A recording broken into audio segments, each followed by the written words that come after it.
Hey there folks, in today's video I'm going to be showing you how to remove and thoroughly clean your canister here on your Dyson cordless vacuum. So first thing you want to do is make sure that you've emptied all the debris out of the canister first, and then to access the switch to remove this canister completely from the unit, you're just going to open up your flap like you usually do with this red button, and then if you look right down here, there's this red button with a number 1. And there's actually an illustration showing you how to do it.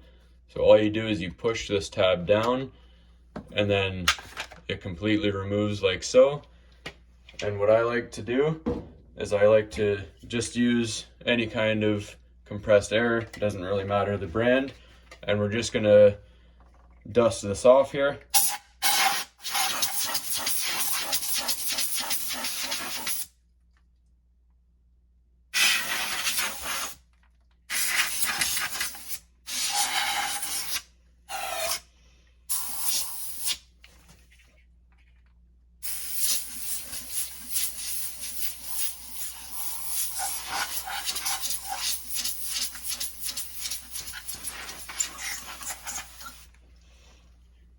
Alright, so now that that's nice and clean, I prefer to use that duster so that this stays dry as it's the electric component.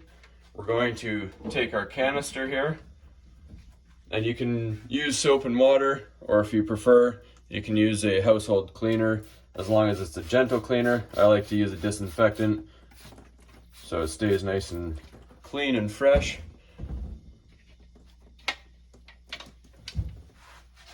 And then just give it a nice thorough wipe down with a cloth.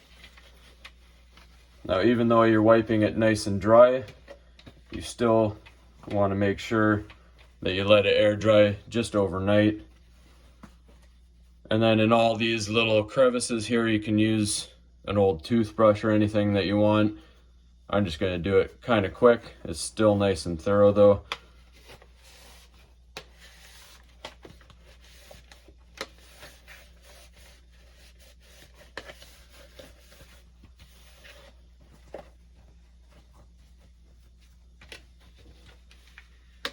And I'm just going to show you how to put it back together. But like I said, you want to make sure that you let it sit so that all the little crevices that still might have some moisture get completely dry. So now with your side right here, you want to face that towards your red flap on the outside and follow it along the track underneath your switch. Push it on. Close your lid, and that's all there is to it. So I'm just going to set this aside, let it dry, but that's all there is to it, folks. Keeps it nice and clean, running nice and efficiently. So hopefully you found this helpful, and please like and subscribe.